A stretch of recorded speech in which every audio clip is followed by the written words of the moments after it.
تو پھر لیتو لال سے کیوں حکومت کام لے رہی ہے؟ اور دیکھیں میں اگر آپ بن کو جاتا کروں، بنیادی بات یہ ہے کہ چونکہ سب کا یہ پہلے دن سے اعتراض ہے، اور آپ کو ایک بیان میں بتا دوں کہ جو ان کے وزیر داخلہ تھے اس وقت رانا ثناء اللہ، انہوں نے اس 9 مئی سے 2 دن پہلے یہ کہا تھا کہ ان کا مکو ٹھپ دیا گیا ہے، ان کا ہم نے بندوبست کر دیا ہے۔ تو وہ ساری پلاننگ جو آج تک احمد میر نے بھی بیان کی ہے کہ اس میں یہ 3 لوگ شامل ہیں، جس میں خود ایک رانا ثناء اللہ بھی شامل تھا اور آئی جی بھی شامل تھا اور مریم نواز صاحبہ شامل تھی۔ انہوں نے پلان کیا کہ اس طرح ان کو پکڑنے، کیونکہ قابو نہیں آ رہے تھے اور یہ لوگ گرفتار نہیں کرنے دے رہے تھے عمران خان کو، تو انہوں نے یہ طریقہ کار استعمال کیا کہ اب ایسی صورتحال پیدا کی جائے کہ جس کے بعد جسٹیفیکیشن پوری ہو جائے کہ انہیں جناب یہ تو ریاست پہ حملہ کر رہے ہیں، ورنہ یقین آپ کے سامنے ہے عمران خان نے تو کبھی ریاست کے خلاف اس طرح بات نہیں کی تھی اور نہ کوئی حملے کی بات کی تھی، کیسا معاملہ ہوا ان کے ساتھ۔ تو جس طرح پھر یہ سارا کچھ پلان کیا گیا، اب میں یہ کہتا ہوں IMF کو خط لکھا گیا تھا سر کہ ان کو قرضہ نہ دیں۔ نہیں، میں آپ کو ایک عرض کروں، میں یہ کہتا ہوں کہ بھلے جو بھی تھا ان کا بیانیہ مانے یا کسی کا مانے، لیکن بیانیوں کو چھوڑ کے آپ انویسٹیگیشن کروا دیں۔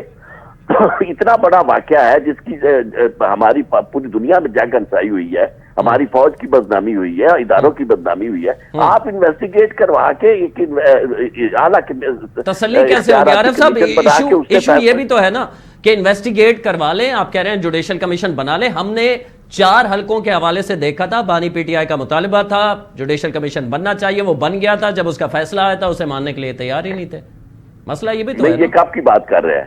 یہ 4 حلقوں کا 2013 کے بعد جب 35 پنچر کا انہوں نے ذکر کیا تھا تو ہم نہیں کچھ کر سکتے، ہمیں کوئی بانی پی ٹی آئی سے غرض نہیں ہے، عمران خان سے غرض نہیں ہے۔ اس وقت جوڈیشل کمیشن بنا تھا نا عارف صاحب، اس وقت جوڈیشل کمیشن بنا، اس نے کہا کہ 4 حلقوں کے حوالے سے جو پی ٹی آئی کہہ رہی ہے منظم دھاندلی نہیں ہوئی۔ آپ نے دنیا، آپ بھی تو سن لینا کم از کم، وہ خاتون بھی نہیں بات کرنے دیتی تھی، آپ بھی نہیں سنتے۔ بات یہ ہے کہ کیا ہم نے دنیا کی نظروں میں اسی طرح ذلیل اور رسوا ہونا ہے؟ کیا ہم نے اپنے لوگوں کو مار مار کے اور صوبوں کو علیحدہ کرنا ہے؟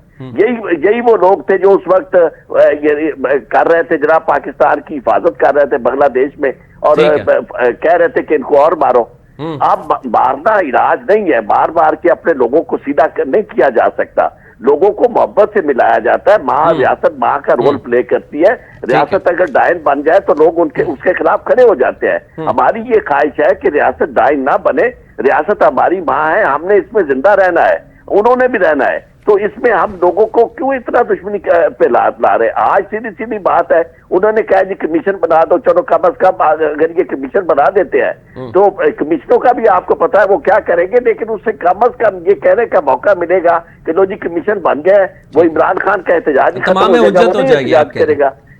آپ جب کوئی کام ہی نہیں کرتے اس کو، یعنی ایک طرف آپ مذاکرات کی بات کرتے ہیں، دوسری طرف اسے 14 سال سزا، اس کی بیوی کو 7 سال سزا دے دیتے ہیں، اور سر پہ تلوار آپ نے لٹکائے رکھی، ساری دنیا کو پتا چل گیا کہ یہ آپ کا جج جو ہے وہ آپ کے کہنے پہ حکم پہ فیصلہ کرے گا، اور آپ نے کہہ دیا کہ جناب اگر آپ مذاکرات کرتے ہیں تو ہم نے رپورٹنگ کرتے رہے ہیں سر کورٹ کی۔ اس حد تک بدعنوانی ہو اور بے ایمانی ہو اور عدالتیں اس حد تک بک جائیں اور آپ کے اختیار یعنی اس حد تک لوگوں کو نظر آئے کہ آپ عدالتوں کو جو چاہتے ہیں وہ فیصلے کرتی ہے، تو اس کے بعد کون آپ پہ اعتبار کرے گا؟